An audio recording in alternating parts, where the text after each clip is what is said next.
Hello! Welcome to another exciting edition of Ariana Plays Dream Daddy.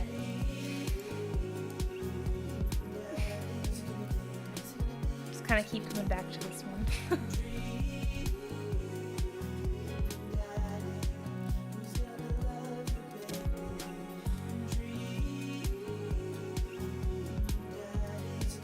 Okay, so let's continue to date those dads. Bartolome.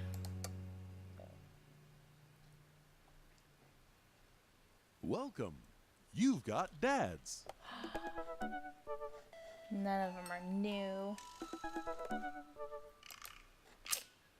Okay, so let's see. Who do we want to date tonight? Let's see, we did all the dates with Damien, so we did a date with Brian, a date with Matt, a date with Hugo, and a date with Joseph. We've done no Craig.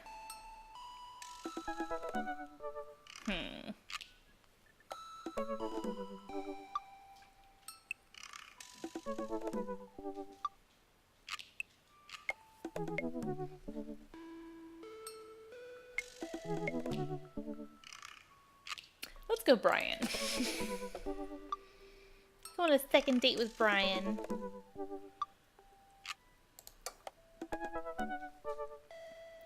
You can't beat the whammy bar.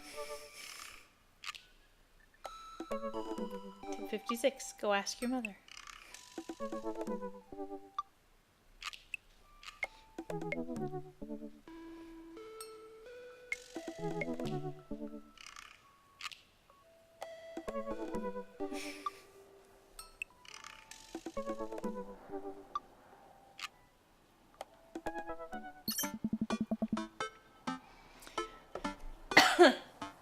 Okay. Oh, I have a message from Brian.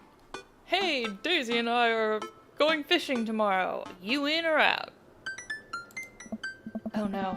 I've been dreading this day. I accidentally boasted about my abilities as a fisherman to Brian, and now he's challenging me to another dad-off. I've been doing my fishing research online, but I'm nowhere close to... I'm good. This is good. My reading capabilities are...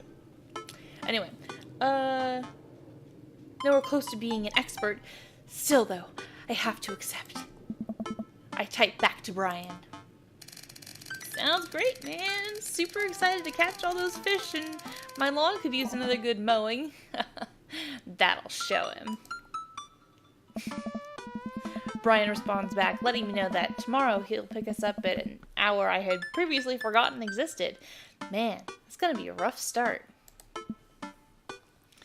Amanda comes into the room from the kitchen, eating a cheese stick by biting a piece off. Biting it off piece by piece like some kind of monster. I didn't raise you like that. What? It's called string cheese, not chompy cheese for a reason. Amanda. Did you just call me in here to criticize my controversial string cheese eating technique or what? No. Amanda, we have to go fishing tomorrow. Well, you have to go fishing tomorrow. I get to play with Brian's dog. How do I become a master of fishing overnight? You went fishing in the Girl Scouts, didn't you? Nope, my stint in the Girl Scouts was brief and purely transactional. Jesus. Thought I could get some free cookies, but I didn't know that I had to, be outside and tie knots and stuff. But I have to beat Brian. Dad, let me tell you a story. You remember last summer how I applied for a job at that coffee shop across town? Give me a refresher. During the interview, they asked me if I knew how to work an espresso machine, and I really wanted the job, so I lied and said yes. On that first morning, there was a line out the door, and within half an hour, I severely burned my hand, and they told me to go home and never come back. I still have a scar from that. Of course I remember. what does that have to do with the fishing? The burn is a metaphor, Dad. I don't get it. You can't lead a horse to water. But you can lead... What do horses have to do with fish? And burns? Dad, please. I don't get your obsession with competing against Brian. You wouldn't understand. It's a dad thing. Please, try explaining it to me. Okay. Brian's just... He just thinks that he's so much better than me, and he purposefully reminds me of that whenever he can. And it's like he has to one-up me. I have to beat him at his own game. Is that what you think is happening here? No, Amanda. Okay, I know that's what's happening. Ugh. All right, Pops. We should both be getting some sleep. See you in the morning. Night Panda. Brush my teeth and throw on some pajamas. I climb into bed and set my alarm and close my eyes. Okay. Sleep.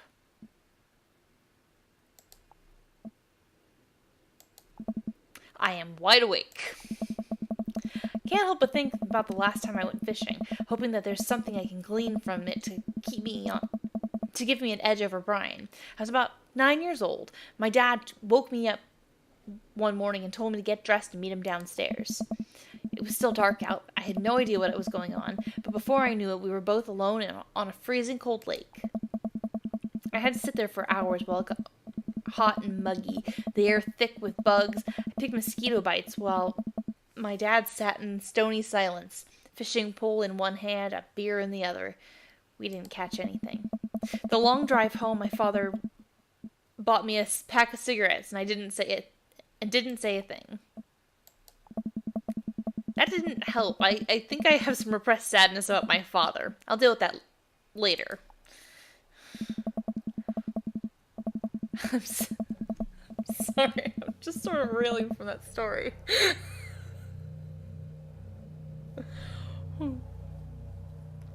Okay. Anyway. I'm sitting on a boat in the middle of a body of water. I can't see any land, but I know it's a lake. The water is placid and still.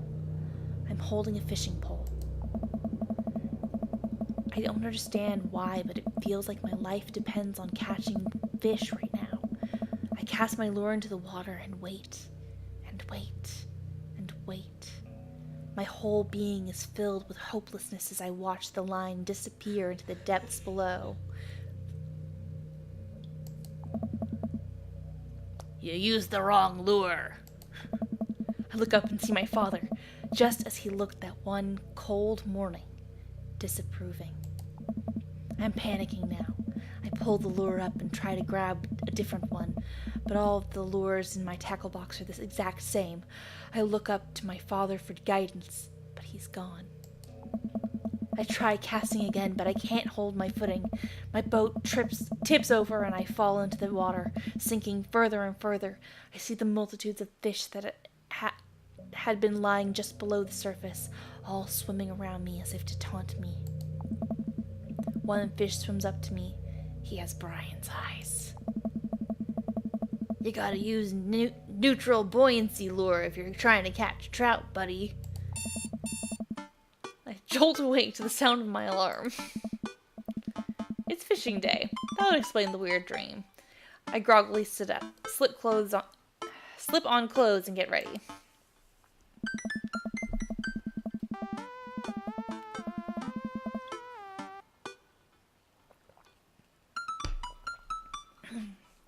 I spot Amanda's door half open and see her still curled in a mountain of blankets. I walk over to her bed, give her a tiny kiss on the forehead. Fishing day, kiddo. You ready? No. Well, you gotta get up. I can't do this without you. Also, stop sleeping in your clothes. Amanda pulls her comforter over her head. Never. Amanda. I'll get up in a minute. Alright, Brian should be here in 20, so you better not just go back to sleep. Amanda sticks her hand through the blanket to wave at me. to wave me away. I leave her room and make myself some coffee, and another cup with lots of cream and sugar for Amanda, whenever she gets up. Amanda eventually wanders in and chugs her coffee while I do word jumbles. I hear the doorbell ring. That must be Ryan. Still rubbing our eyes, we walk outside to see Brian. He's decked out in fishing gear. Daisy's falling asleep next to him. Hey. Early bird gets the worm, buddy. You ready to fish? I was born ready. My eyes narrow on Brian. It's a good day to die. Hop on in, guys. Let's get this fishing party started. I walk over to the driver's side door and open it. Woof, woof. Brian's dog immediately hops into the driver's seat, wagging his tail furiously. Can I see your license, sir? Maxwell, let Bartolome sit. Maxwell obediently hops into the back to cuddle with Daisy. Amanda settles in next to Maxwell and Daisy immediately falls asleep. You ready for an adventure? I'm ready for glory. Our dad characters are really, weird. Dramatic. I struggle to stay awake as we drive to the outskirts of town. Country music plays quietly from the radio as I watch trees pass by.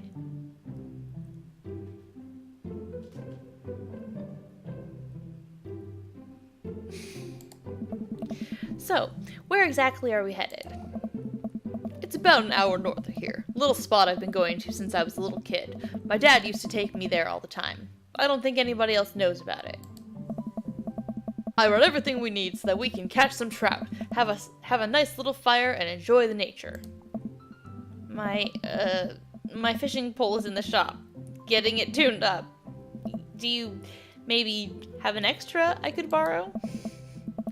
But of course, it's probably not as nice as it sounds like yours is, though. Right. I'm digging a hole here. I stare out at the forest lining the highway, the sun just barely over the horizon, scattering dusty pink light through the trees. For a split second, I spot a deer grazing on the side of the road before it leaps back into the brush. After a nice, quiet drive, Brian eventually tells me to pull off the highway and onto a dirt road. The car bumps along until we reach a clearing that opens up to a magnificent lake. Well, here we are. I step out of the car and help Brian unload our gear as Maxwell runs around us barking. The kids wake up and wander to the shore, where Daisy tries to teach Amanda how to skip rocks. Brian and I carry the tackle boxes to the cooler to the edge of the lake where he has a canoe waiting. He just leaves his canoe there. Yeah. Ah, great. It's still in one piece. Hold on. Help me out with Maxwell. I help Brian place a tiny dog-sized life vest onto Maxwell. Poof, poof. All right, your turn. Brian hands me a lime green life vest. Maybe if I fall in, you'll save me. I can swim, thanks. No thanks.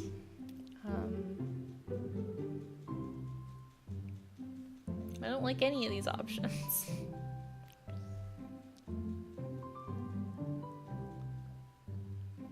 Maybe if I fall in, you'll save me. If I fall in, I'm counting on you to rescue me. Suit yourself. Brian turns to Amanda and Daisy, who are still skipping rocks. You kids want to fish? Dad. I'm good with just throwing rocks into the water. Amanda hurls a rock into the pond with gusto.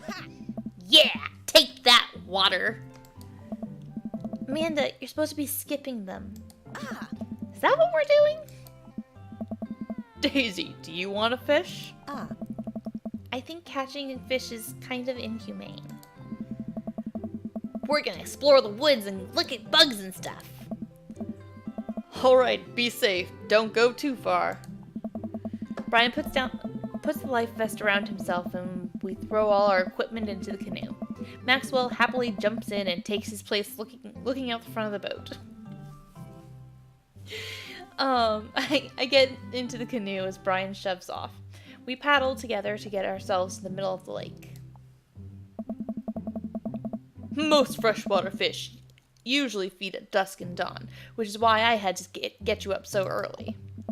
Yeah, I know. That's pretty common fisherman knowledge after all. Fisherman knowledge that I am knowledgeable about. Still a gambling man? You know it. Let's see who can catch more fish. You can catch more than one? Sounds easy enough to me. What's on the line?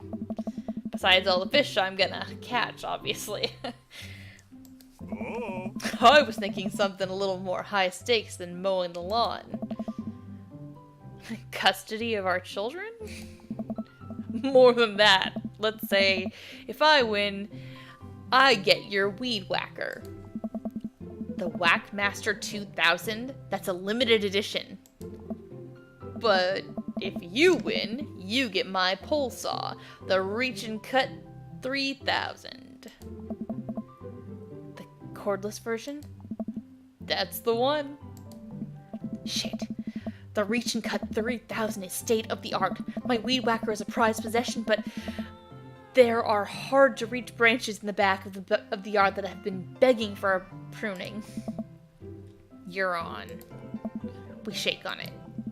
I suddenly remember that I don't know how to fish. My foolish fatherly pride will one day be my undoing. I watch as Brian ties a lure and does some stuff that I can't quite follow with his fishing pole.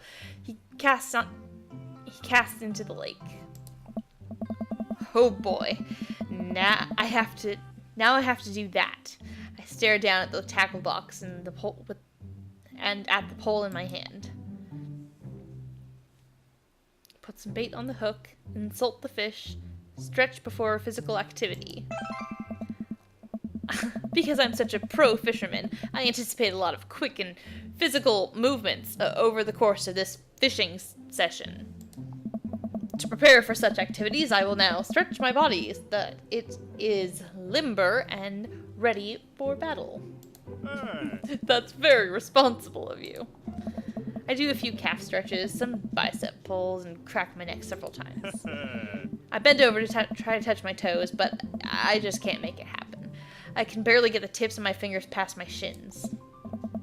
Alright, my nubile body is now lithe and compliant. I'm lithe and pliant. Perfect for wrangling every trout in this lake with my bare hands. Now what? Perform fish mating call, tie a knot or something. Meditate.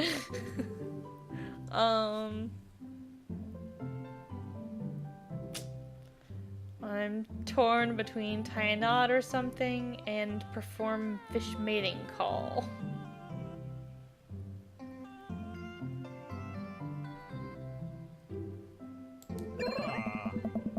I take my pole and try to tie an elaborate-looking knot to impress Brian. The classic hunter's bend. I learned that one in my youth. Yep, this one isn't coming apart anytime soon. With this knot, I will cast my heavenly line upon the unsuspecting water and deliver unto us a bountiful harvest. I look over to Brian. He doesn't seem to be paying attention. Let's cast this sucker. Pull my rod back and launch the lure as hard as I can. Whoa. And the lure flies off the line and sails far, far away, landing in the lake with a loud sploosh. Sorry, I judged the wind speed wrong. This cold air drives the pressure down. Hey. Go ahead and take my pole. I know it's hard switching to a new pole you're not used to. I'll fix up another lure. Brian hands me his pole with a smile, and I just sit there feeling like an idiot. You're never too busy or important to... Oh, no. Fishing around here is as easy as... It's easy. They group up. All you gotta do is line up 3 of the same species and reel them in. Okay. Yeah, now I can do this. To match 3 of the same species? I can't tell which fish is Match which. that fish. Okay. No. Over here. Nice match. And Match of the day.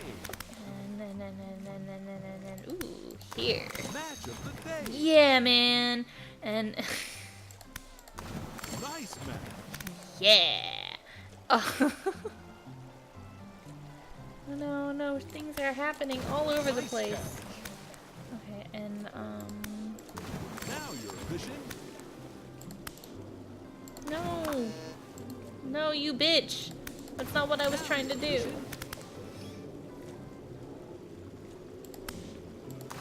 Match of the day. Nice match. Match of the day.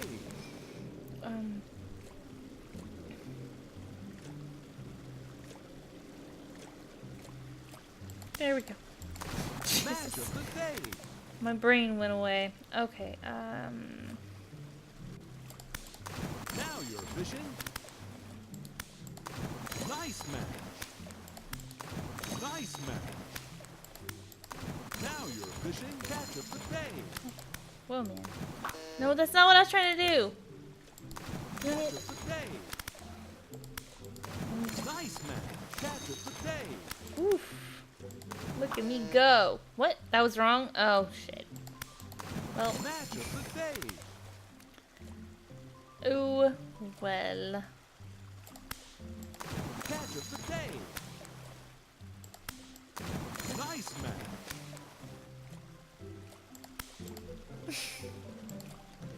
Oh. Match of the day. Match of the day. Oh, I get it. Like fish of the day. Damn it. You! I got an S! Dang, I'm good. Good work. Don't eat too close to your bedtime, I think it said. Wow, this is way tougher than I thought. I look over to Brian, who's smiling and obviously enjoying his time out here on the lake. I will crush him. Suddenly, the fishing pole jumps in my hand. I reflexively tug upward. I think I got something big. The tip of the pole dips down repeatedly and the line starts to run. Ah. Reel it in! I finally get the fish right up next to the boat. It's a long, beautiful rainbow trout. Brian hands me a net. It's all yours. I lean down and notice that my hands are shaking with excitement. This fish is bigger than all the ones that Brian's caught. That pole is mine. The entire canoe tips over with me. I find myself sinking into the lake. I should have taken the life vest. All of a sudden, I'm embraced underwater and pulled into Brian's arms. I'm finally dragged upwards, sputtering water. All of our gear floats on the surface. Maxwell doggy paddles around us in circles, having a great time. Uh-huh. You all right? Does that count as one? Well, seeing as all our fish are now swimming safely back in the lake, I guess so. Brian laughs. Let's get you to shore. Brian and I flip the canoe back over and fill it with our now soaking wet gear. We row back to shore with Maxwell in tow. Once we get to the beach, woo! Maxwell darts off into the woods. Brian takes off his shirt. Dots of the lake water glisten in the sun across his strong back. Man, all that general contracting must have built that guy like an ox. I hope he doesn't notice me staring. Hey. I'm gonna get a fire going so we can dry off. Wanna hand me yours? Yes. Okay. I reluctantly take off my own shirt and toss it to Brian. I suddenly wish I had done more sit-ups in my life. Or any sit-ups at all, really.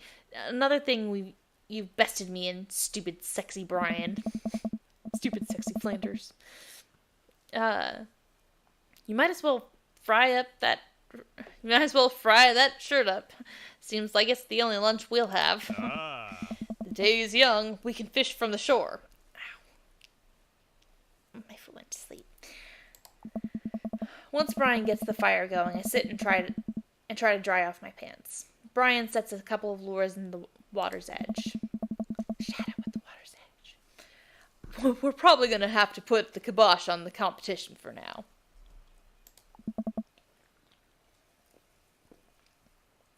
Until another day.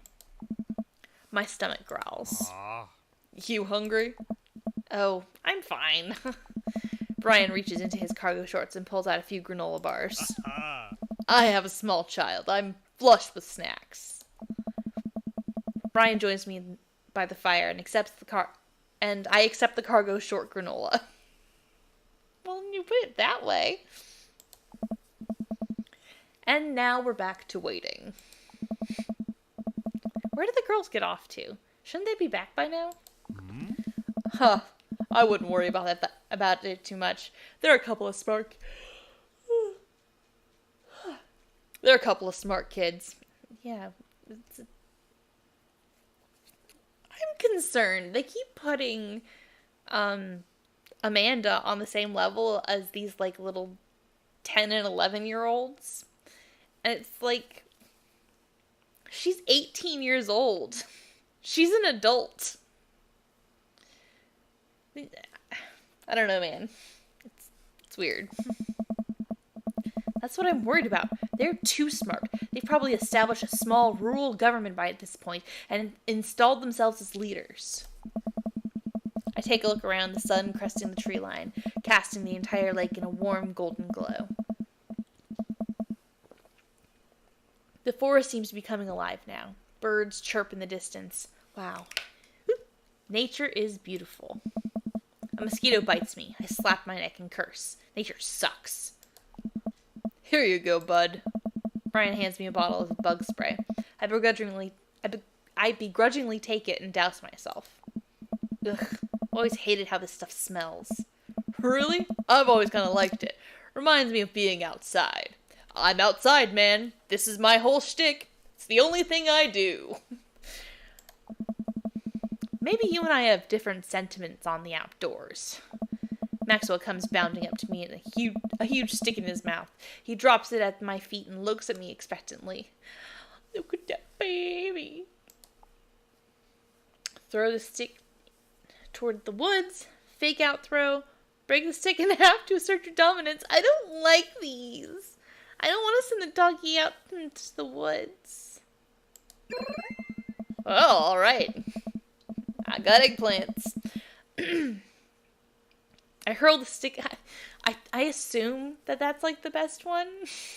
I don't really understand their system of emanating aura things. I hurl the stick as hard as I can towards the tree line. Maxwell bolts after it, running as fast as his stubby little legs can carry him. Which, consequently, is not very fast. It's very cute, though. Nice throw, Bartolome. I turn away so he can't see me blush. Maxwell brings the stick back to me, clearly proud of himself. Good boy, Maxwell. You're a very good and speedy boy. You're the world champ of fetch. It's time for the pets. What's the plan? Butt pats never fail. Scratch behind the ear. Rubbed at belly. Come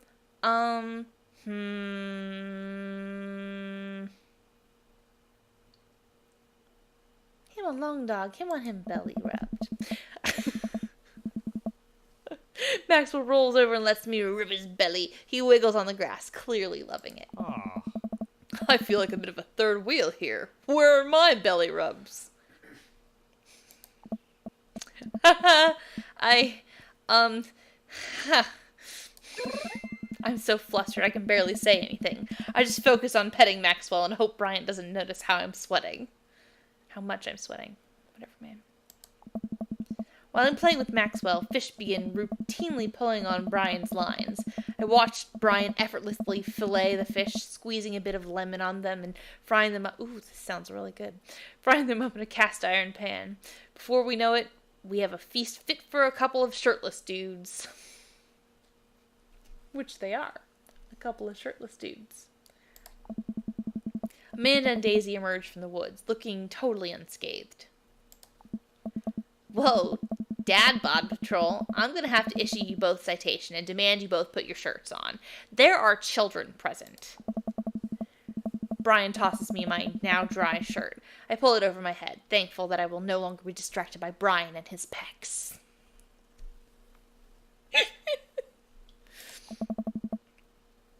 Where have you guys been? Studying entomology. What? We were playing with bugs. I expected you guys to be more covered in, like, mud and stuff. Daisy looks offended. What do you take me for, a child? Amanda puts a hand on Daisy's shoulder. Right.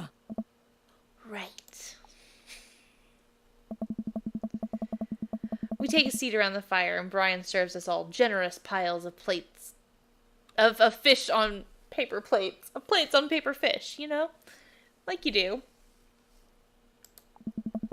It's absolutely delicious. Why does he have to be good at everything? Well... Fish tastes okay? Daisy and Amanda both nod furiously, mouths full of fish. It's incredible. I've never had fish this good. Yeah, it's great. Old Harding family recipe. Why are your pants wet? I had actually genuinely forgotten that they fell into the lake, and so I was like, why are their pants wet? Well, Amanda, we were out on the lake, and then I actually tipped over that boat. Don't worry, all of the gear floated to the surface, so we didn't lose anything. Right, Bartolome? Yep, that's exactly what happened. Can't believe he just covered for me. Gosh, he even out-humbles me. He's trying to beat me at everything, including my world-famous sense of humility. Although I don't know... I mean... He fell over because of a big fish. I don't know. Doesn't seem like something you have to cover for. We finish our fish and end up playing catch with Maxwell for a little while before we decide to head out.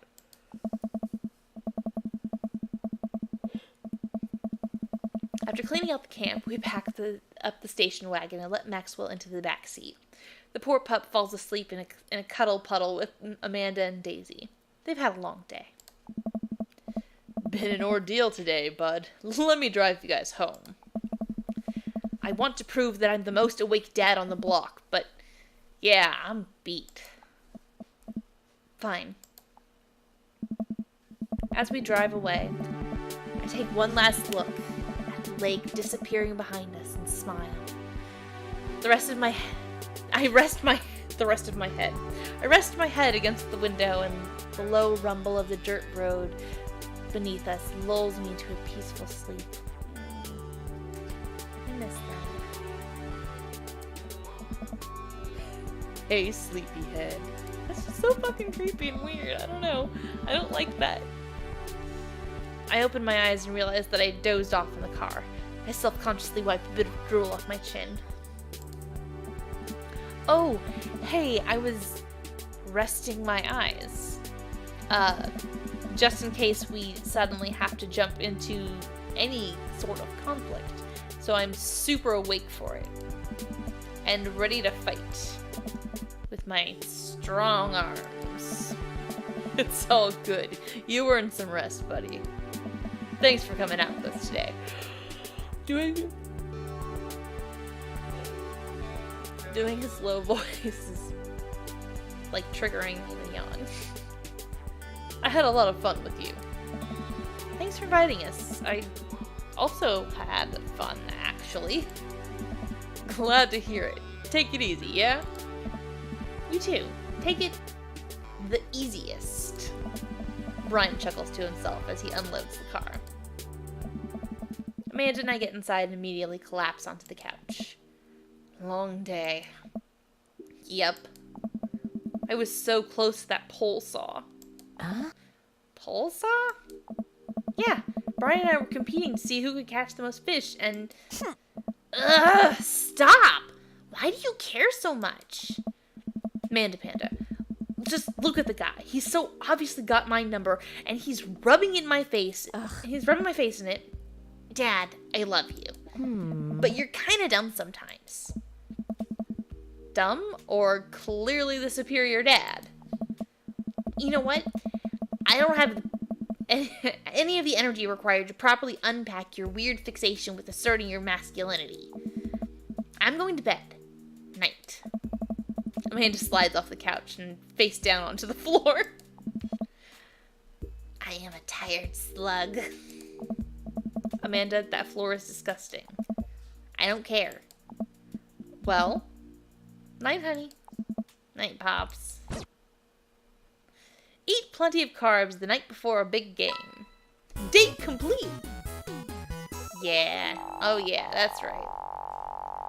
I have no idea what any of this scoring means, but I know that that's a good score. What an amazing date! Thank you, Brian. Always carry a pocket knife. Actually, yes, my dad does suggest that. I just feel like I've been completely ignoring the chat.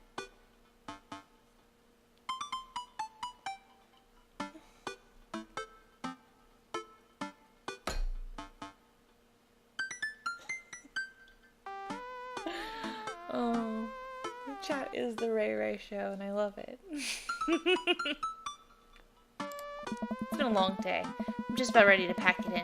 After a few bites of ice cream from the freezer, I turn off all the lights and walk down the hall to my room. There we go.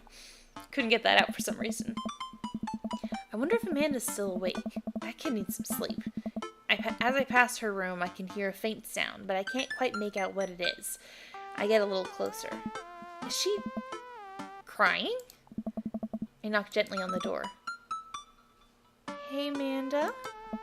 The crying immediately stops. Not right now. Her voice sounds strained. She sniffles. I need to make sure she's okay. I open the door.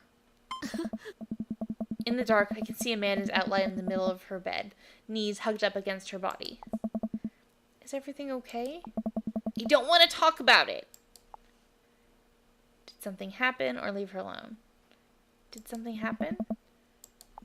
No! Nothing happened. Go away.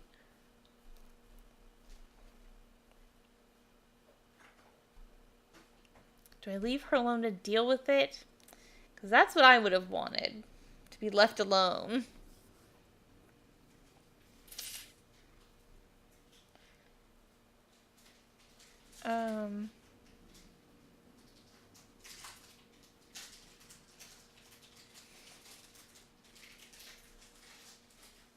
I'm struggling over this one. I don't want to make her angry. Alright, I'll leave you be. I back out of the room and close the door gently behind me. She immediately starts crying again. Because you can upset her too much if you keep pressing. Wow, I have no idea what has her so upset. She seemed totally normal. I feel awful just leaving her to cry. But I also get the feeling that if I tried to do anything else, it would have only made her more upset. I can't stop mentally cycling through all sorts of awful things that she could be dealing with right now. More than anything, I just want her to be happy and safe. I have a hard time falling asleep, but when I finally do, I'm still thinking about Amanda. After a long night of very little sleep, I roll out of bed and make myself a pot of coffee. Amanda should be up for school soon. Maybe she'll be willing to talk about whatever's bothering her. About 10 minutes before she's supposed to leave, Amanda comes out of her room and makes a beeline for the freezer. Morning, Amanda. Morning. She drops a frozen waffle in the toaster and slams the... Ooh, frozen waffles sound great right now. Slams the freezer door. She won't look at me. Yikes. So, anything big going on at school today? No. Okay. Do you need a ride to school? No. You want some coffee? Amanda pulls the toaster up and takes her still freezer-burned waffle out before it's finished cooking. I have to go. Amanda picks up her bag and storms out. Oh, okay. I haven't seen her act like this in a long time. It's usually short-lived, but it always hurts. Hopefully this blows over and things are back to normal soon. I sit back at the kitchen table and look at a picture of Amanda and I hanging out on a wall. In it, I'm teaching her to ride a bike. Her face is a mixture of excitement and pure, unadulterated fear. I remember how determined she was. Every time she would fall off and scrape her knees, she would get up and try it again. Finally, I had to stop her because she was bleeding everywhere. Then she started to cry because she didn't think she needed bandages and wanted to keep trying. This is a very actually troublesome childhood story, but okay. As I put the bike away, she just stood in the middle of the street and screamed. Then I took her for ice cream and it was like nothing even happened. After giving it a bit of thought, I decided that if I force her to talk about it, I'm only going to make things worse. But I have an idea. I start rummaging around for ingredients. I hear Amanda walk in the door. Instead of heading for the kitchen like she usually does, she makes a beeline for her room. She's clearly trying to avoid me. Hey, Pumpkin? What? Can you come here for a sec? There's a moment of silence. Yeah. I want to say I'm sorry about last night. I'm just worried about you, kiddo. I get scared when I know something's wrong, and I get even more scared when I feel like I can't do anything about it.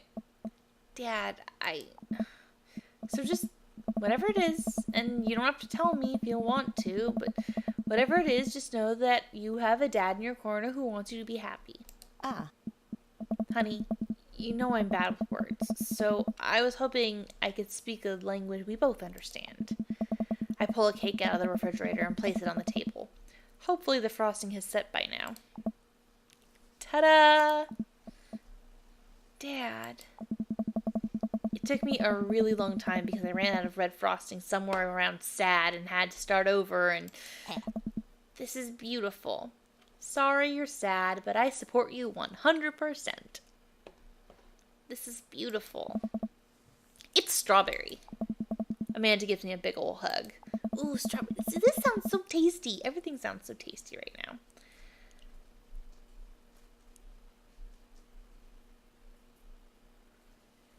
Alright.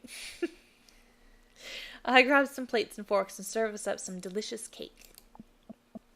So, it's really stupid. What is? This whole thing, I know I've been really weird lately, and there's just, I don't even know how to explain it. I feel like I might have to make you a chart. I'm listening. Do you want me to take notes? Oh. I guess I should start from the top. You know how Emma R is going to that fancy art school in California, right? Emma R. The one who puked in Dead Gotham Beyond, the best friend, the other one. Fuck. I guess you're not technically wrong. It's good to have fallbacks like that one. Huh. Anyways, ever since she got the acceptance letter, I've been feeling like she's drifting away, you know? And she's been spending a lot of time with Grace and Emma P, and I just thought it was all in my head for a while. But then I found out from Rosie M that both the Emma's, Grace, and Noah all went to the party at Mackenzie F's. On the same night, they all told me they were busy studying for Calc AB final. Yikes. Oh. So, another important piece of information is... God, this is embarrassing. I have a crush on Noah, and, that's a thing. What? Whoa, I had no idea. Definitely didn't know that. Okay. You're a bad liar. So are you. I learned from the worst. Oh, no. Anyway, so the only person I told about the crush was Emma R, and she promised not to tell anybody. I didn't confront them about the party thing because I didn't want to start drama, so I just kept quiet and keep quiet and keep going about my business. Amanda sighs. Then one day I invite everybody out to get nachos for at the mall. And after not texting me back for like 2 hours, even though none of them ever put their phones down for more than 60 seconds, they all say they're busy, like simultaneously. So I tell them, never mind, I'll just eat nachos at home, right? But we are out of chips, and I really, really wanted nachos. Totally understandable. Dad. So I go to the mall anyway. I get to the food court, and who do I see there but Grace, Emma P, Emma R, and Noah, all hanging out together and eating nachos without me. What? It gets better. I'm standing by the escalators watching them, and I realize that Noah has his arm around Emma R, which is kind of weird, right? But then they kiss. No. Yes, I know. So I stormed over there and I'm like, hey. And Grace drops a nacho on her shirt because of course she does. And Emma R just glares at me like, Grace, nothing is coming up. I don't know who that is. Grace is the...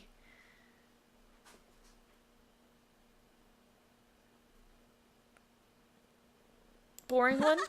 Well, yeah, but that's not the important part. Grace is the one nobody really likes. Or I guess that's me now. But anyway, nobody will say anything, and I'm just like, you guys suck, which I realize is not the most eloquent thing to say, but I was very angry and really embarrassed, and I just wanted to get out of there. So I left, without nachos, might I add, which only further contributed to this shitty day, and I immediately drafted a super long text to the group chat asking them why they've been so weird. And I wrote another one to Emma R asking how long the Noah thing's been going on. And sorry, I know that's a lot. You still following? What did Emma R say? Ooh, okay. Get a load of this. Emma R says, you know what? Let me just read it to you. Amanda pulls out her phone and reads word for word an arduously long string of text messages. Can you believe that? I cannot believe that. I care so much about Amanda's social life and mental well-being, but man, do I not understand what she's talking about. This is all beyond me. I'm trying my hardest to be supportive. They were dating in secret for like months. So I told her that she's been a really terrible friend, and she's like, well, if you think I'm so terrible, then just stop being my friend. And I was like, okay. And then she left me on red. And then left me on red? What's that? Oh, like, she saw my message and she didn't reply. And I know that because there are red receipts. I don't know what red receipts are, but I'm just gonna nod and pretend I understand. Gotcha. So while all this is happening, I'm talking to Emma R about how mad I am because she's at least being kind of reasonable, and I'm venting to her about how pissed I am about everybody and stuff. Then out of nowhere, Noah texts me and is like, how could you say that about me? And I'm like, say what about you? And he tells me that Emma P sent screenshots of everything, and I told her everything I told her to the group chat, and that I got kicked out of. Alright, I think you lost me at screenshots, but that definitely sounds bad. There's so much more, but honestly, it's all just really stupid teenager stuff. The bottom line is that everybody dropped me. Half of my grade hates me, and now I have no friends. Amanda, I'm so sorry. I almost expected it from everybody else, but Emma R has been there since Mom died. I can't believe she would just stab me in the back like that. I'm not even that mad that she's dating Noah. I'm just upset that she lied to me about it for so long. Amanda stabs at the remnants of her cake. Okay, I take that back. I'm kind of mad she's dating Noah. Like, what did I do wrong? Why did everyone else just suddenly decide I'm not cool anymore? Why wasn't I enough? I don't understand. And as mad as I am at everybody, like, I miss them, Dad. Amanda looks so dejected, I almost can't take it. What could I possibly say to help? Anyways, that's it. That's the whole sordid tale. Thanks for listening. Tune in next week for more hot gossip. Wow. know. It's pretty dumb. It's not dumb. No, it's a stupid thing to be upset over. Amanda, your feelings are real. Don't ever be mad at yourself for having feelings. I guess. Unless you've secretly been a robot who's been approximating human feelings this whole time. Dad, if I was a robot, I would have transformed into a monster truck a long time ago. But seriously, I know you probably don't want advice, but I feel like it's my duty as dad to bestow upon you a few nuggets of fatherly wisdom. Not all friendships last forever. Real friends don't do that. High school sucks.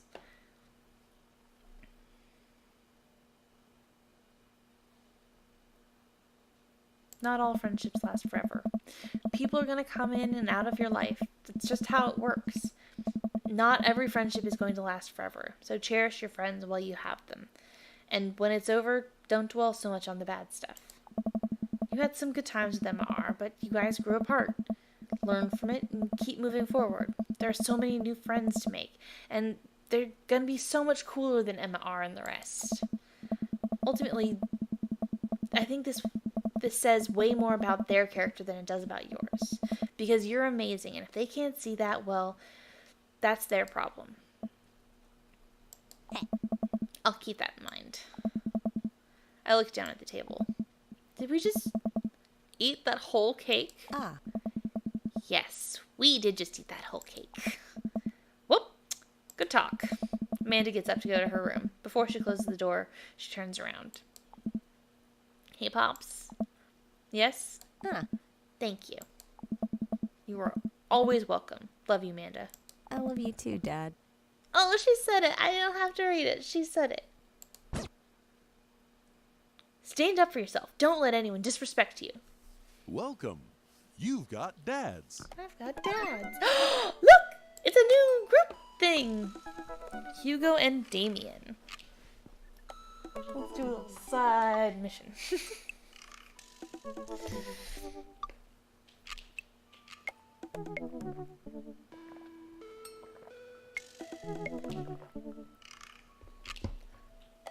Okay. Are you up to anything tonight? I don't remember what my voice was for Hugo. He's so boring.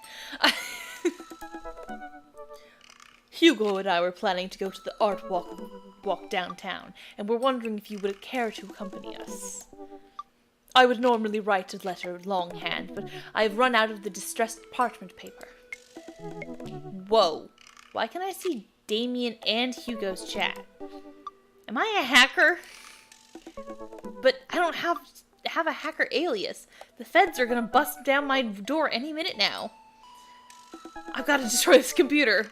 Bartolome, it's a group chat. Oh, thank God. Do either of you guys know how to destroy a computer? You can run Dark's boot and nuke from a startup flash drive, but once you've just done that, it's best to physically destroy the platters altogether. Oh, that's right. We discovered he worked at, you know, their equivalent of, like, anyway. He's a nerd. The Victorians were well versed in information security. Bartolome, do you want to see some art or not? See me art. Art is good. Let's go see art. See that art. Don't forget to floss every day. Try to exercise regularly.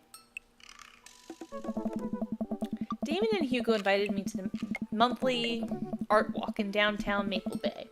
I've never really been to one of these before, so I'm not quite sure what I'm in for.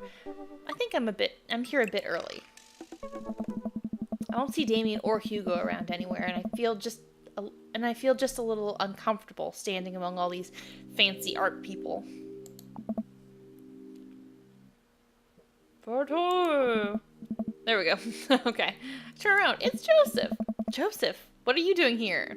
Art walk done. Joseph scoffs at me. What am I doing here? How could you ask me that? I'm obviously a huge art, Oh. appreciatist.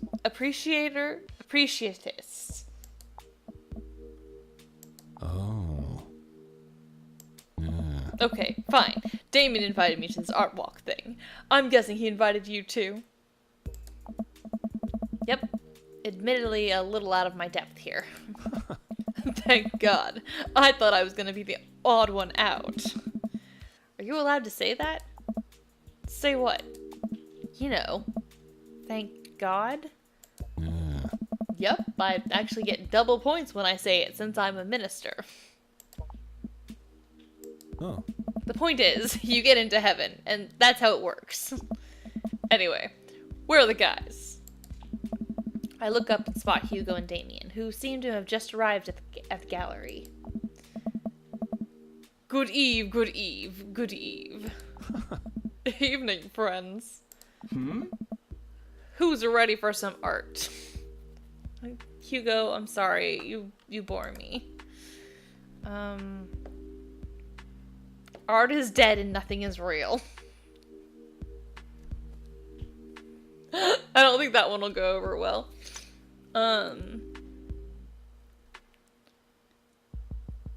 You know I am. You know I love looking at paintings that are in the frames. Also, paintings that aren't in frames. Art is good and stuff. Oh, yeah. Well put, Bartolome. All you have to know is that if you're ever feeling overwhelmed, there's generally always a table that has a free wine and cheese. Ooh. I like art now. I've got the table in my sights. Now if you'll excuse me, I'm gonna go help myself to some tiny wines.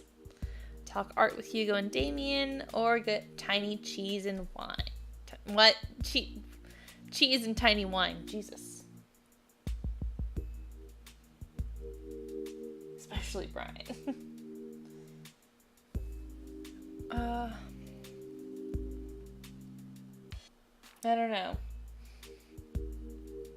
Hey, baby. Should I go talk with Hugo and Damien, or get cheese and tiny wine with Joseph? Cheese and tiny wine with Joseph. I think I need to cheese up before I delve into art appreciation. Good idea. Appreciating art does burn a lot of calories. Gotta carb up on these crackers. Joseph and I slide up to the snack table. There's a pretty nice spread of little plastic cups of white wine, some crackers, grapes, and cheese. This is more my speed. We eat a couple of cheese cubes in silence. Oh, cheese cubes sounds so good right now. These are really good. Yeah, I didn't eat dinner. I think I could probably just fill up on snacks if I'm sneaky about it. I already ate dinner, but we'll always have room for cheese. I'm going in for more crackers. Cover me. I shield Joseph from a small crowd of mild-mannered art people milling around the room. Don't think anyone's paying attention. We should probably get back to Damien and Hugo. Hey? Right. Let me just fill up this cup with cheese first. For the road. Road cheese? Yeah. The best kind. I don't like that. I don't know why. We leave the first gallery and walk a few minutes before... Sorry. Before we reach another one. This gallery's a bit more crowded. Huge paintings of... I'm not even sure. Hang on the walls. Oh, geez. What am I looking at here? Hey. This is abstract art. I think it's more important. Oh, I was reading it in the wrong voice. This is abstract art. I think the more important question is, what does this art mean to you? I stare at the painting, concentrating as hard as I can on its meaning. It's a metaphor for the human condition. It reminds me of my childhood. It represents strife, or it is a butt. I'm not saying it was a butt. Nobody will like that answer. I'm trying to impress these dads. You can't score with dads that way.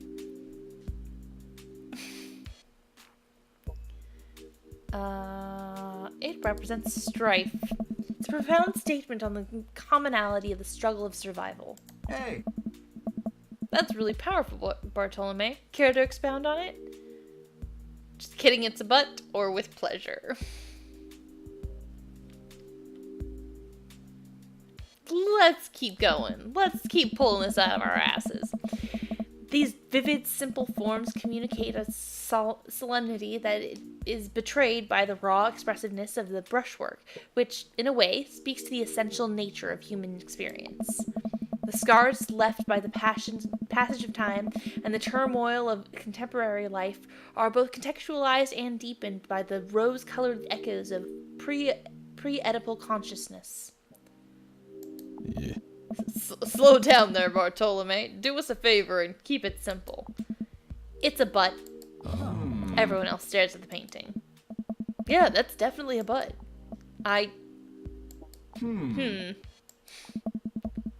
While a valid assessment, I can't help but feeling your initial judgment may be closer to the artist's intentions.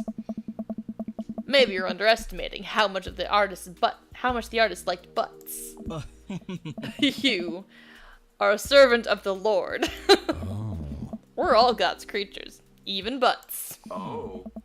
Comparing this piece to the artist's body of work, I'm pretty sure this represents the sense of isolation he feels, creating traditional abstract artwork in a field that is rapidly moving towards digitalization. Wow. How do you figure that? That's what it says on the placard. Oh. Oh. Let's have a look at a few more of these. We walk around the... Deep voice. We walk around the gallery, sampling more of the artist's work. I hate to say it, but abstract art is kind of growing on me. It's interesting that the artist chooses not to let their work be defined by, god damn it. What's the word? Realism? Realism. As we're looking at one of the paintings, a patron scoffs loudly. Psh, I could do that. Oh. Excuse me? Oh my. Hugo, not here. Oh no. I feel like this is something that happens every month. Every month they come to do this, and every month, like, Hugo gets into a fight with some, like, asshole. No, come back here. The patron walks away, not noticing Hugo fuming right next to him. You say you could do that, but you didn't. You don't seem to have the intellectual depth or artistic skill to execute a piece even a fraction as impressive as this one. I'm not angry. Art is the truest expression of the self, and it seems like your self is bad, so your art would be bad. Hugo's insult game is not the best, but there's no denying it's his passion. Damien is holding him back at this point. Friend, it's not worth it. Hugo manages to cool down. He smooths his jacket. I'm sorry. I just love art very much. We know, buddy. I pat Hugo on the shoulder. Oh. You know what would ease the mood? Is it cheese? No. Oh. It's wine and cheese. Oh. Co-signed. The four of us head over to the wine and cheese table, which thankfully is grounded in realism and is actual wine and cheese. We got one last stop on the tour. You lot feeling up for it? Is it gonna be any weirder than this art? Oh. It is absolutely weirder than this art. God damn it. Let's do it.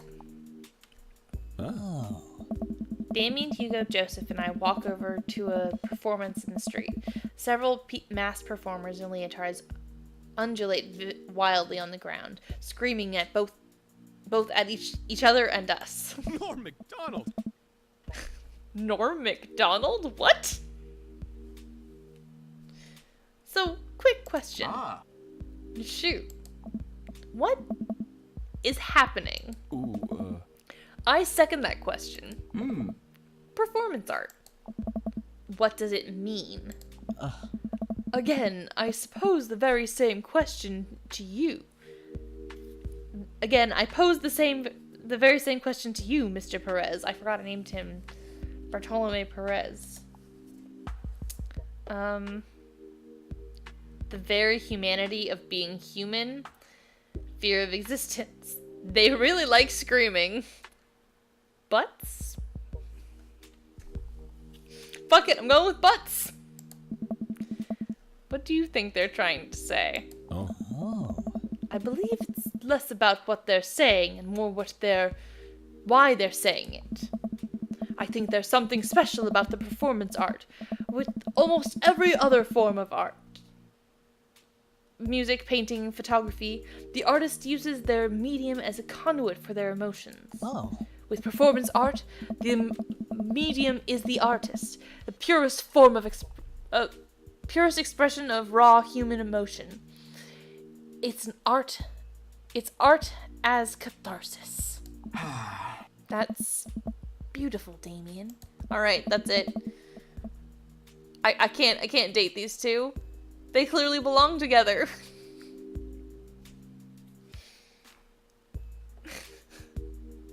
Oops. I think I just skipped over something. Anyway, if I start making really loud fart noises right now, it's just art as long as I, like, really mean it.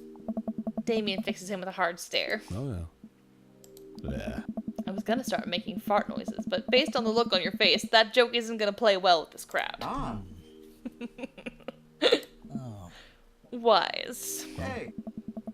We watch the rest of the performance as earnestly as we can and clap politely after the dancers scream their way off stage. I think I'm all arted out. Agreed. We all decide to walk home together.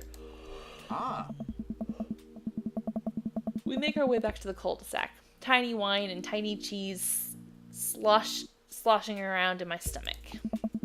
I think what I've learned tonight, and not just what I've learned about art, which was nice and extremely informative, but what I've learned tonight is that when you put a bunch of tiny wine and tiny cheese together, it eventually becomes regular wine and regular cheese, followed by too much wine and too much cheese. The tiny cheese lulled me into a false sense of security. I felt safe with the tiny cheese. Wax wings too close to the sun. Oh. Cheese wings? Those would melt in the sun too, and I feel it's more appropriate imagery. Plus, it'd be delicious. A nice mentholator, I suppose. Hey, if you guys were painters, what would you paint? I actually dabble in oils. I mostly paint landscapes. I'm not very good, but it's a nice way to pass the time. I think I would focus on personal portraits of people in unique professions. Like, for example, luchadors. Ah. I think I'd paint boats, seascapes, maybe some lighthouses. Mostly boats. Really? Yeah, I'm surprised you're choosing boats in favor of a long history of religious imagery in artwork. Sorry. What? Boats are cool. What about you, Bartolome? Food artistry, landscapes, tasteful nudes of the artist. I mean, I think we've established that my dad here is a food lover, so Oh. I would probably do still lifes of various foods, bowls of fruit, maybe some bread in there. Oh. Would there be cheese involved? See, I thought about that, and no. I can't stare at a pile of cheese for 8 hours without eating some of it, and that would ruin the whole thing. Excellent point. And we finally get to the cul-de-sac. Alright, boys. Good art. Good art. Oh. Agreed. Ah. See you guys around? Everybody gets to say something. I get to say something now, too. What about you? Whether you want to or not. We're all neighbors, after all. I head inside to deal with my inevitable cheese over.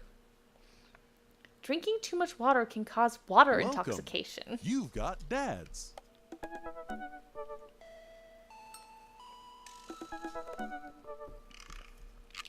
Okay, let's see. Let's get another date in.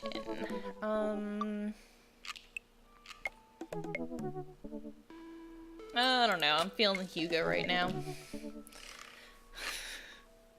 On a Friday night, you're most likely to brew some strong tea and paint my miniatures. Fucking nerd. Beautiful nerd. Good tire pressure is essential to optimal mileage.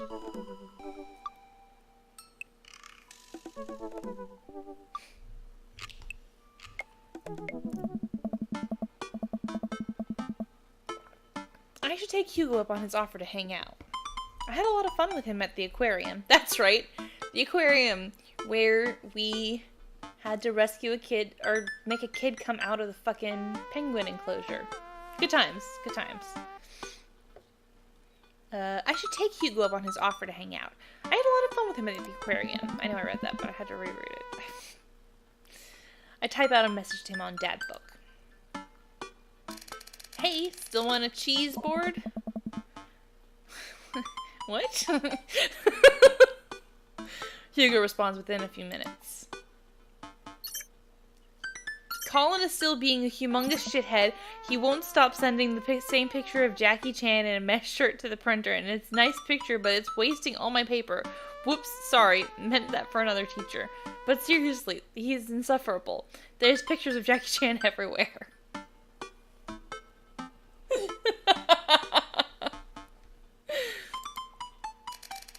Save a couple for me. My Jackie Chan scrapbook is a little light on content, and I think this would really round it out. Let me get back to you after class ends. I stand up from the computer and stretch. Well, guess there's only one thing to do now. Dad nap. I hop on the couch and turn on some Antiques Road Warrior for background noise.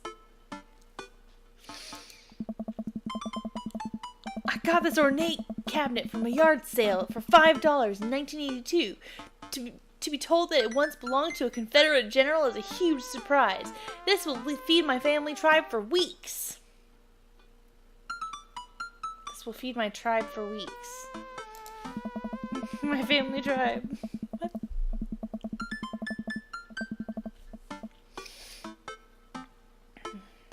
I really like the way the appraiser's voice echoes through the mouthpiece of his leather armor bondage gear. Maybe this is that ASMR thing Amanda keeps telling me about. I drift off to sleep. I'm jolted awake by a Dad Book message from Hugo. Hey, sorry about that. Colin's in the principal's office now. He says he knows Jackie Chan personally, and that Jackie Chan won't be happy to hear this. I get off work in a little while, and I continue to be very serious about the cheese boards. I fumble out a reply. Yeah, so am I. Hugo and I work out the details, and I'm all set to meet him in a few hours. Amanda walks in the door just as I'm about to leave. What's up, Buttercup? Just getting home from school? Where are you going? Oh, I have a meeting with the board. The board? A cheese board is what I meant. I'm getting cheese with your teacher. Will you be able to fend for yourself until dinner time? Yeah, I'll live, but only if you can talk him into going easy on me for the final. Sorry, buddy. That ball's in your court. What's in my court, you ask? Just a variety of delicious cheeses, meats, and their accompanying crackers. Maybe some olives. A little bit of fig jam. Ugh. Yes, I get it. You're excited about the cheese. Sweetie, you'll get it one day. But now, I gotta go see a man about some manchego. Please leave. I walk into a quaint French diner, and Hugo waves me down to a booth in the corner. There we go. He looks pretty tired. Long day? Every day is a long day when you teach middle schoolers. Yeah. Ah. Colin started a gambling ring. The pictures of Jackie Chan were just a cover. He's bartering in those little rubber band bracelets that could also be shapes. That are also shapes. I think that is that the one that parents think means sex stuff? Those ones, yeah. But the reports are just the sensationalist news media, capitalizing on the fears of suburban parents, as usual. At least, I hope. Yikes. Hey. Right now, I'm very ready for some fine wine and some delicious cheese. The waitress stops by and takes our order for the biggest cheese plate you have. For the love of God, we just please put the cheese in my mouth, and recommends us some wine. Do you two want a scorecard for trivia? There's trivia. Yep, we're starting in a few minutes. Pretty much everyone here is playing. Oh. We'd love to play, right, Bartolome? Yeah, sure. Waitress hands us a scorecard and a few pencils before leaving. I might not be much help here. I'm not very good at being smart, I guess. Come on, I doubt it'll be too hard. Bartolome! God, all these voices are starting to sound like, man. Starting to? I turn to see Matt and Brian here with their daughters, looking like they're ready for trivia. They come up to our table to greet us. Hey guys, you all here for the old question and answers game? Yep, we're here every week, but Brian and Daisy carry the team. Carmencita and I are just here for the cheese. Provolone too, lost in New York, have been reigning champions for the last month. Man, Brian's great at trivia too? That raises the stakes. Great name though. Solid team name. That's Carmencita's claim to fame. It hurts me how good I am at puns. Like father, like daughter. Oh. You guys gonna try to give us a run for our money? Hey. We'll see what we can do. We're just here for the cheese too. We'll see what we can do not to hurt your feelings too bad. I will destroy you. We'll see what we can do. The cheese will taste so much better with a side of victory. Hugo and I bumped fists, and apparently he liked that. Tag team champions. We'll have to think of a good team name, but I think this will be fun. Good luck. Brian, Matt, and their daughters head back to their table. Well, I guess we need a name. Got any good ideas? Easy, breezy, beautiful. Havarti like it's 1999. Ah, real monsters.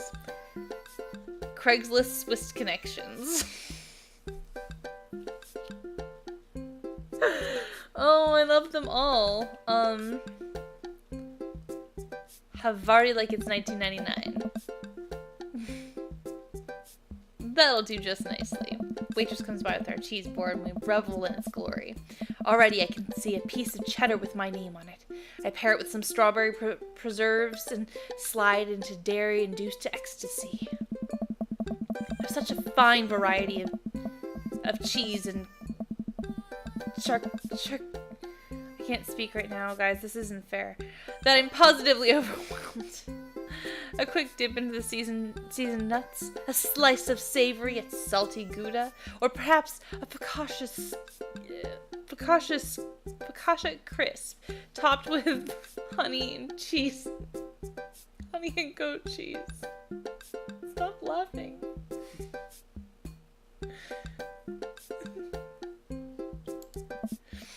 I'm so happy. Hugo raises his glass at me. Oh. Cheers to cheese. Hey. Middle-aged man. Okay, my voice is guy now. Hey. Man, a middle-aged man in a backwards baseball cap, sunglasses and cargo shorts jogs out of the back with the frenetic energy of a radio DJ. Everybody ready for some trivia? The restaurant cheers. Oh man, looks like everyone's really into this. That's what I like to hear. For those of you who don't know me, I'm Quizmaster Quinn. My actual name's Richard. I just like alliteration. More cheers. I see some of you brought your children here tonight. That's cool. My children won't speak to me. Hey! I'm just joking around. Classic Quizmaster Quinn humor. It's actually my wife that won't speak to me. She doesn't want kids. Let's get into some questions. This first category is literature. Excellent. He teaches literature, I guess. You know who loved literature? My dead father. I looked up to him so much. Bang, bang. More jokes! Classic Quizmaster Quinn. Just trying to keep it light here, folks. Just like I thought my wife was just the light of my life. Hugo, you got this literature stuff, right? Hey. Does Franz Kafka have an irrational fear of one day waking up as a large, grotesque, insect-like creature? Yes. This is the continent that encompasses the realms of Gondor, Rohan, Mordor, and Lothlorien. Other notable sites include Isengard, and the Mirkwood, and Rivendell. What is the elfish name for this continent?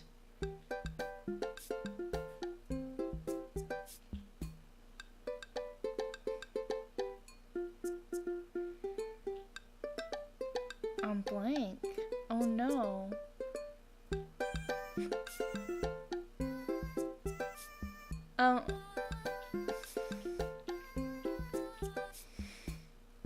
I genuinely don't remember.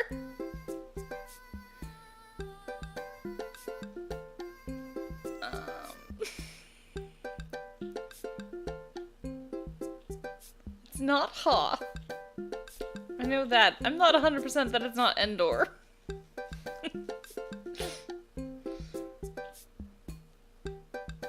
Oh, fuck it. Wrong answer. No, I said the wrong one. Who was the writer that created Tarzan and John Carter of Mars? Correct. Edmond Dantes is better known as this man. Correct. Yeah! The quizmaster walks around the room. I think he's doing crowd work. He stops by mine and Hugo's table. Whoa, nice cheese plate you got there. Thank you? How's that cheese tasting, big guy? Good? Great. Cheese used to be my favorite food, but I developed a lactose intolerance later in life. I'm sorry to hear that. I also developed clinical depression. Oh. But people don't tell you to just get over your lactose intolerance, right? Nobody's like, have you ever tried exercising to get rid of your debilitating dairy allergy? No, you just need to choose not to let your throat close up when you eat brie.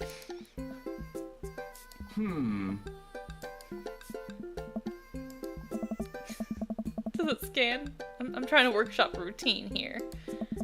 Quizmaster Quinn wanders off to another table.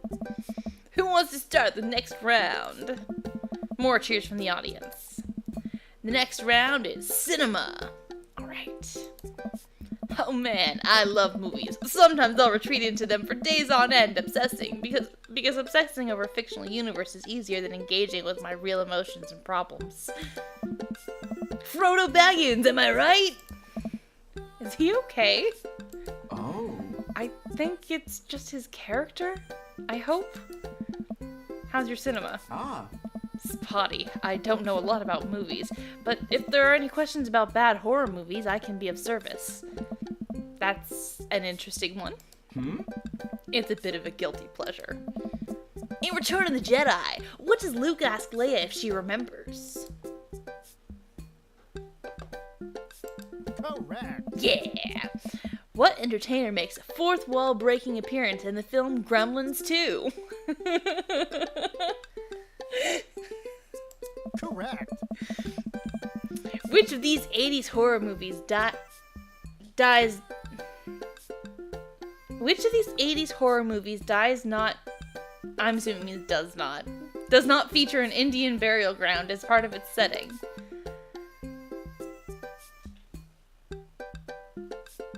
I don't know that one, so... No. Okay. Oh, it seems like we're doing pretty well, but we're neck and neck with Brian and Matt's team. Those guys are pros.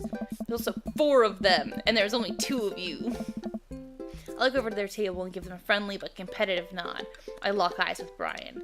He gets a much sterner nod. And the next category is wrestling. Okay, we're totally boned. Hugo grabs my arm. Ah. Wait, I got this. Huh? Man, you know who I want to wrestle with? Literally anyone. I crave human interaction. Please, it has been so long since I've been held. Sad Master Quill. I can only process my emotions by making jokes about them. Jokes out of them. That's the good stuff. Let's start the quiz. Remember that this is the lightning round. The first people to get the answer get the points. I look over to Hugo. He's focused. He's in it to win it. Question 1.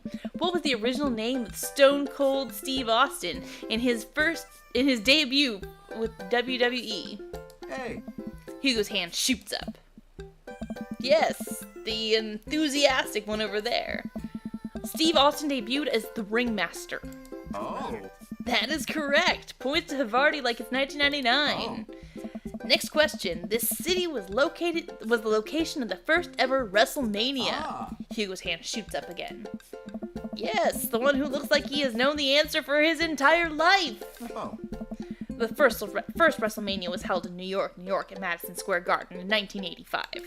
Correct. Another correct answer for Havarti like it's 1999.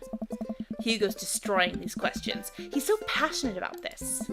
I've never seen him act like this before. It's honestly kind of hot. Dads are weird. Ooh, a tough one. This title match went down in history as the shortest match at WrestleMania to date. Hugo jumps up, more excited than I've ever seen him, and apparently accosting Quizmaster Quinn. Oh. Chavo versus Kane. Incorrect. Ooh, sorry, Bucko, that's incorrect. The answer is actually Daniel Bryan versus Sheamus at WrestleMania 28. No, that's absolutely wrong. The real record is Chavo Guerrero versus Kane, WrestleMania 24, March 30th, 2008. Kane took down Chavo with one chokeslam and pinned him to the 3 count. I will not stand for this travesty. Hey man, I'm just reading from the card here. I don't actually write these. Well, you're still wrong. What are you, my ex-wife? The crowd erupts in laughter. Hugo blushes. He retreats back to his chair. Fine. Wow, Hugo seemed really fired up about that. Where did he get this encyclopedic knowledge of wrestling? How do you know so much about wrestling? Oh, just pick stuff up. Oh, that sounds suspect. But it seems like he doesn't want to talk about it. I turn my attention back to the Quizmaster. Oh. Alright. Looks like we're down to the final category, and it's a close one between Provolone 2, Lost in New York. Brian and Matt high five. And Havarti like it's 1999. Hugo and I high five. We look over to Brian and Matt, Carmencita and Daisy all playfully give us thumbs down and stick their tongues out. I eat a big chunk of cheddar without breaking eye contact to show them just how serious I am. The final category is cool animals. Animals, huh? I never could take care of another living thing. Hell, I can barely take care of myself. I'm falling apart. Anyway, here's the questions. Canary Islands were named after what kind of animal? Wrong. No. What's the last animal that appears in the dictionary?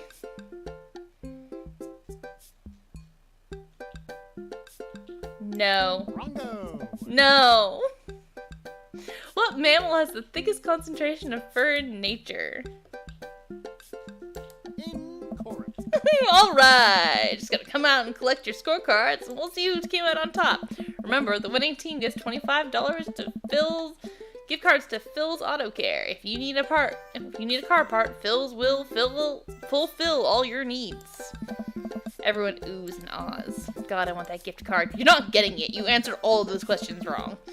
I pick up what's left of our cheese plate. There's a bit of brie here that tastes absolutely divine on a cracker with a little bit of honey and dried apricot. Ah. So, what are your plans after our big win? I'll probably retire, take Amanda somewhere tropical, drink something out of a coconut. I always wanted to do that. What about you? Probably take my winnings to Colin's gambling ring, bet it all on black, walk out of here with more rubber bands in the shape of animals than I know what to do with. Bold, but I like your style. Hey, you want the last piece of Havarti? Nah, that's all you. You definitely earned it. After a couple of minutes, the quizmaster jogs back into the room. Everyone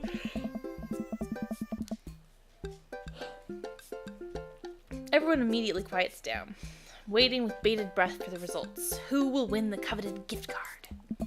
I really hope it's us.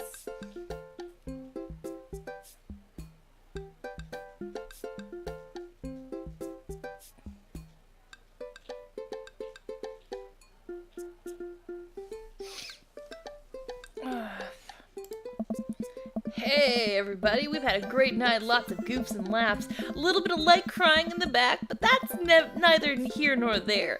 It was a close game, but the winner of tonight's trivia contest is Provolone 2, lost in New York. He hates us now because we lost. You see the black aura? He hates us now.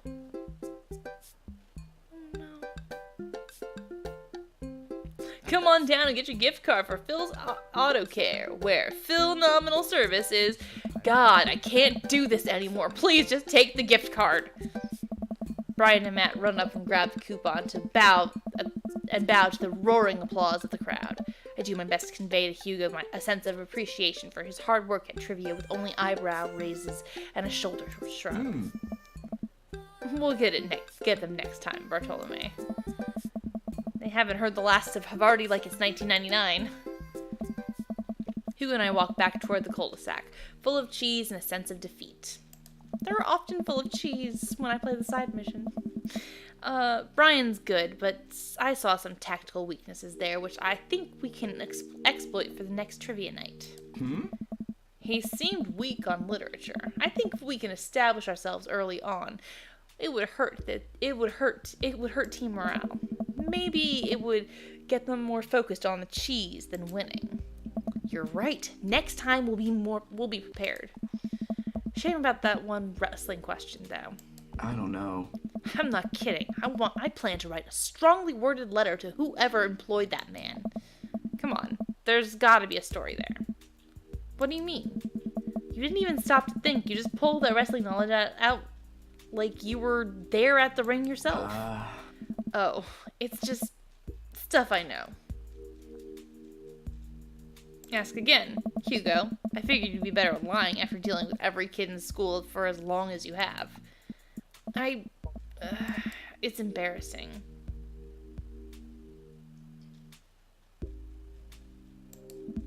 You know what's actually embarrassing? Not being able to explain basic algebra to your daughter. You know what's definitely not embarrassing? Knowing stuff about wrestling. Hugo sighs. All right. If you really want to know, just follow me. See who said the right answer. Yay! Hugo leads me to his house on the edge of the cul-de-sac. We step inside and his house looks exactly what I expected it would be. Neat and filled top to bottom with books and art. We've been inside his house. There was a whole dog thing. We step inside. Wait, right? Am I wrong? Could be wrong. I feel like there was a whole side thing. Anyway, we step inside his house and it has exactly what I expected. Right, I've read all of that. I remember now. Welcome to my home. Sorry it's so messy. His house is actually spotless. I follow him down a hallway. What are we doing? Hugo opens up the door and ushers me inside. It's pitch black. He closes the door behind us. Hugo flips a switch and I finally understand. Curio cabinets packed with in-box wrestling action figures line the walls, along with posters, cardboard cutouts, and every piece of wrestling memorabilia imaginable. A giant widescreen TV sits on a decked-out media stand. I'm speechless. I look over at Hugo, who's hovering by the door, doing everything to avoid eye contact. This is really embarrassing.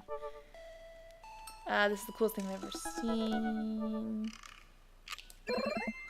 Are you kidding? Look at all this stuff. This must have taken you forever to collect. Can I touch this? Go ahead. Pick up one of his replica championship belts and toss it over my shoulder. Do you smell what I'm cooking? Oh. I think the line is, it's meatballs.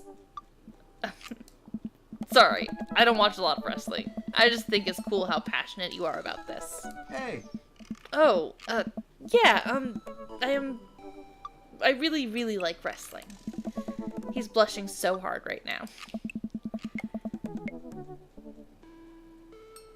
Hugo, you bought the wrong kind of pizza rolls again.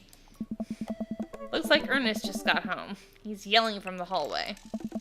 I can see Hugo immediately deflate. Oh. I told you those pizza rolls have less sodium. I just want you to be healthy, son.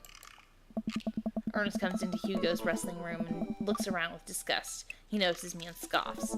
I thought nobody was allowed in your precious wrestling room. I never said that. I just said you're not allowed to take action figures out of their boxes and pose them so they're having sex with each other.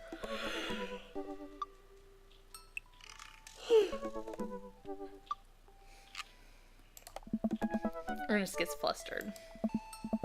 Yeah, well, whatever. I'm gonna throw eggs at stuff. Have fun with your stupid wrestling crap. Ernest leaves, then a moment later pops his head back in the room. And your stupid friend. Ernest storms out of the room. I hear a door slam. Hugo wearily runs his hands through his hair. Sorry about that, him. And sorry I have to keep apologizing about him. He's just going through a phase, I guess. I try so hard to impress him, but it's obvious that no matter what I do, he hates me. Ernest has a thing against authority figures, and you don't get much more authoritative than a teacher dad. My ex, he gets to be the fun weekend dad, and I'm just Hugo who makes Ernest eat vegetables and turn in his homework on time. Hey, you love him and you're looking out for his best interests. Take it from one dad to another. Someday he'll come to appreciate you. Maybe not someday soon, but someday. I hope so. Thanks for letting me vent. Hugo glances at his watch. I suppose it's getting kind of late. Let's do trivia again sometime soon. I would absolutely love to. I start to leave. And hey, thanks for showing me your wrestling stuff. Maybe you can tell me some more about it next time. Hugo smiles. Hey. That would be amazing. I'll catch you around. It only takes a minute to walk back home. Amanda's sitting on the couch reading a book about female photographers. Wow. Thought you didn't like reading. I don't. This book is all pictures. And even then, my patience is being tried. Dad. Did you get to eat all the cheese your little heart desired? I am a happy little cheese monster. But I made sure to leave room for dinner. Who wants breakfast for dinner? Yes. Hash browns! Okay. Yeah. Toast dipped in egg. Blueberry pancakes. Well, only if you'll help me make them. You know I'm the world's best blueberry sprinkler. And also totally amazing at heating up the maple syrup in the microwave. Now tell me about that cheese board. Amanda and I spend the evening cooking an elaborate breakfast with everything we can find inside the fridge. I tell her all about the trivia, but leave out the parts about Hugo being into wrestling. I figure she would probably find some nefarious way to use that information for a better grade. If the police are driving behind you, don't give them probable cause to pull you over. Yes, no, my dad specifically said that.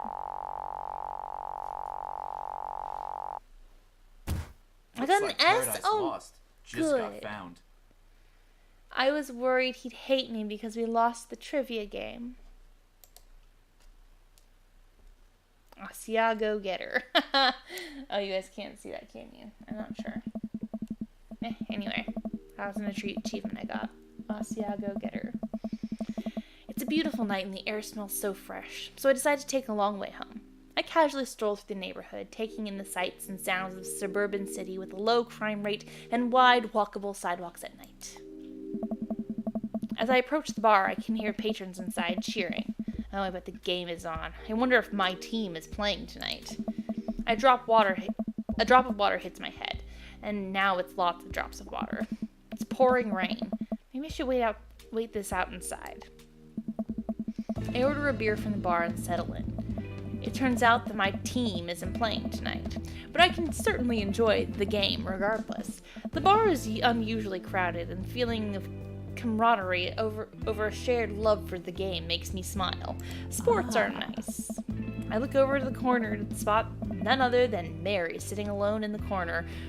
I look over into the corner, and she's sitting in the corner, alone in the corner, all cornery, nursing a cocktail. Something about her seems different this time. Now that she's by herself and not hanging off some younger guy, she looks so sad. She looks up and half-heartedly raises her glass to me before staring off into the middle distance. Say hi. Let's go talk to the sad lady. I decide to go say hello. I walk over to her booth. She doesn't look up. The seat taken? She still doesn't look up. I take a seat anyways, and she finally notices me. Hey. Hey, cowboy. You alright? Never better. She hiccups. Guess she's a little far gone. Ah. Tears start welling up in her eyes. Oh. Hi. Will you walk a gal home? Yeah, I'll walk you home. I slide out of the booth. Seems like Mary's having some trouble getting up. I reach out a hand to help her, but she waves me away. Hey. I got it. She clearly does not got it. You know what? Hang out here for a sec.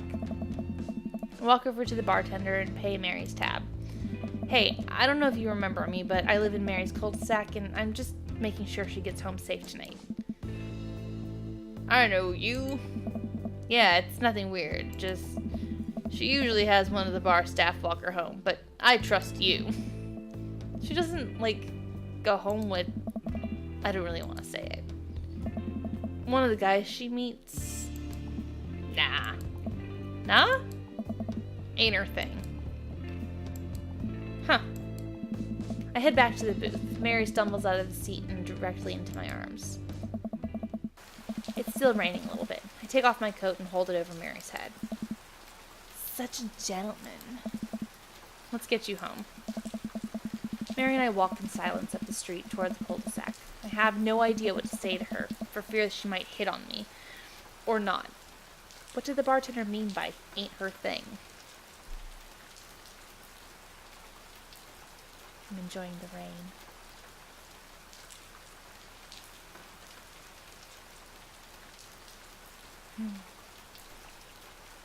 Oh. Sorry you have to see me like this. I'm usually not. I know Joseph doesn't like it when I... Just... Sorry. It's alright. Huh? I'm sorry if I'm ever mean to you. It's alright. No, it's not. It's not. I know it's not. I'm having a really... Forget it. As we get to the cul-de-sac, I can feel Mary starting to slow down. By the time we arrive at the doorstep, she pulls away from me. Wait, can we just... Hold on. What's wrong? Hey, say How about another drink? Old time's sake? Come on, Mary. It's bedtime. Mary looks me up and down, giving me a half smile. You're right. She pulls me in close for a hug, holding on to me for a little longer than feels appropriate. She mumbles into my chest. You're a good kid. Thanks for the company. Mary gives me a pat on the back, straightens out her sweater, and walks the rest of the way to the front door herself. Huh. Whistle while you work. Welcome. My lips are You've too got dry. dads.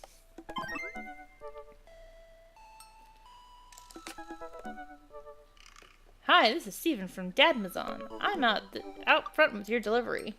Oh, okay. Yes, I'll be right down. Wait, no, sorry. I need to put on pants first. I can't find my pants, but I'm wrapped from waist down in a duvet. Are you cool with that? I can come back tomorrow. No, I'll be right down. I found some sensible capris. Put on pants. Treat people better than they treat you. Ooh, I got a package. Wonder what it is. Oh, I bet it's that package of socks I ordered. I open up the box and start pulling the packing peanuts out. Man, these socks reek. Okay, that's definitely not socks. It's butterflies? Oh boy, I almost don't even want to know what Amanda was planning on doing with these. Hey Amanda, your box of dead butterflies is here. What's up? You sacrificing them? What? You order butterflies? You can order dead butterflies online? Wait, so these aren't yours? No, but I'm definitely ordering some right now. Okay. Love you. I take a look at the box again. Oh, this is addressed to Damien's house. Bring the box to Damien, give him the box to Amanda. I guess we have to take it over to Damien. I should take it over to him. I jog over to Damien's house with the box. I pull back on his door knocker, but suddenly the door opens. Mr. Perez, to what do I owe this the pleasure? Whoa, how did you know I was about to knock? I don't know. Oh, okay. Anyways. I think I got this delivered to my house by mistake. I hand him the box and his face lights up. What a wonderful surprise. I was just about to send a strongly worded letter to the courier service about this. Many thanks. Not to pry, but what are you going to do with those butterflies? Would you like to see? We played through that story. This is annoying. Alarm bells ring in my head. This is how you die, Bartolome Perez. Sure. Damien leads me into his study, where he sets up some sort of workstation. Above his desk is a wall of pinned butterflies, moths, and beetles. Oh, wow, that's really something, Damien. I'm quite proud of my little collection. You do all this yourself? Of course. I find it rather relaxing. How do you... It's simple. Here, let me show you. These aren't ready quite yet. They'll need to be rehydrated overnight so they're easier to work with. I have some over here that are ready to pin. Damien takes a seat at his desk while I hover behind him. He picks up a little triangular paper package and snips off the edges. He pulls out an all-black butterfly and shows it to me. I'm rather excited about this one. It's a turquoise swallowtail. He opens the wings, spreading the butterfly out on the table. The backs of the wings are gorgeous, iridescent green color. Oh, and the pigment on this one is so nice, too. Anyways, pinning a butterfly is actually very simple. It just requires a delicate touch. First, I put a pin through the thorax. Damien slides a pin to the middle of the butterfly and places the butterfly on a piece of styrofoam. He carefully arranges the antenna with his forceps and begins placing paper and more pins on and around it. He does this so effortlessly that it's almost hypnotic. I have a frame here that I think this one will look quite pretty in, but I'll need to let it sit for a couple of days till it's ready. And then what? I remove all the pins and put it on display with the others. I take a closer look at Damien's collection. The one with bright blue wings keeps drawing my eye. This one's so pretty. Damien takes it off the wall. Ugh, yes, it's a blue morpho. That's a blue morpho, one of my favorites too. He hands the small frame to me. Uh-huh. Here, I think this would look lovely in your home. Oh, I couldn't take this. I insist, believe me, I have more than enough. Thank you. Oh. If you ever have an interest in pinning some insects yourself, you know where to find me. I think I'll leave that up to you. I feel like I'd probably break them with half with my butterfingers. Nonsense, you have beautiful, steady hands. You would make a fine taxidermist. Am I blushing? Damien walks me to the door and gives me a warm smile as I leave. Do take care of yourself, Bartolome. Thanks for showing me for allowing me to share my odd little hobby with you. If life gives you lemons, parsley, onion, and eggs, make a Welcome. really nice... You've got dads. A really nice what, guys?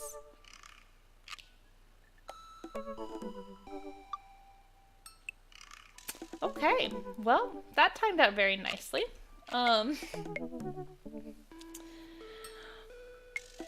Tune in tomorrow when I apparently continue to ignore the chat. I'm sorry, this one's so engaging that I have a hard time remembering to look over here.